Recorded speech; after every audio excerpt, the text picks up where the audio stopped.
you have said publicly that rising costs are your most important issues. Yeah. What specific policy would you want to fight for to help bring costs down in the 17th district?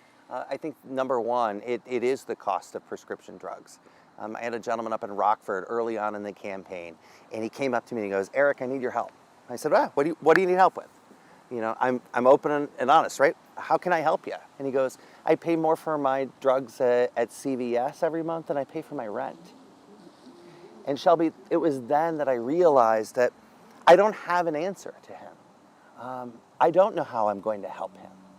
But you know what? I'm going to remember his face. His name is Steve. I know he lives on the east side of Rockford, and I'm going to work as hard as I can because I know that he's not alone, that there are other people in this district that need the help, and I'm going to be working for them.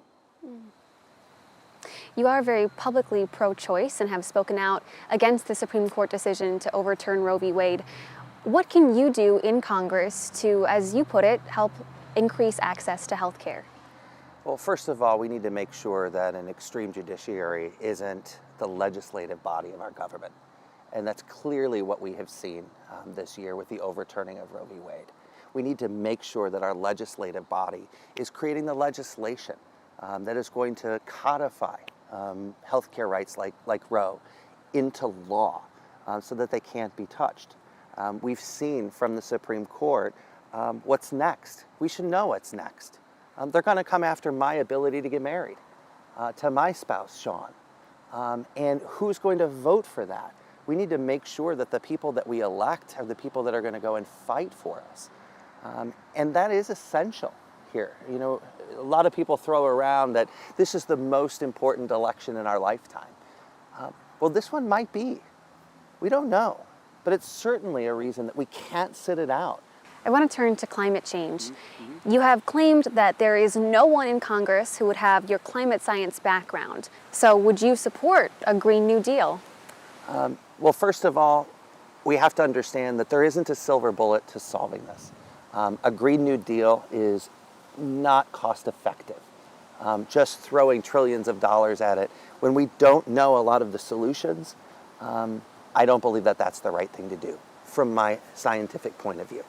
But what I do believe is instead of a silver bullet, we have silver buckshot today. There are pieces of this that have hit the bullseye. That's why we need someone that's rooted in science to be able to go and say, all right, these pieces work. Let's go and work on these today.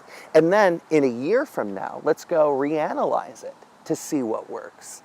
What's an example of a piece that you believe is working? A piece I think that's working, or we need more work on, is we need to rethink our electric grid. Right now, our electric grid will not sustain all of us changing over to electric vehicles. It's not possible. We can't all just drive electric vehicles today. We have to be able to move the power from where the wind turbines are to where it's calm. We have to move the power from where it's sunny to where it's cloudy. And right now we can't do that. So if we're going to meet the demands 10, 20 years down the road, we need to make sure that we're making that investment. And that's what Congress will be able to do. It's a continuation of the steps that we've made, not doing a Green New Deal where it's all of the steps at once, because that's not possible. Again, both candidates' answers were edited down for time. To view a more in-depth version of these interviews, you can tune in to This Week, this Sunday morning at 10 a.m. right here on Channel 8. And to watch both interviews in their entirety, you can head over to our WQAD YouTube channel.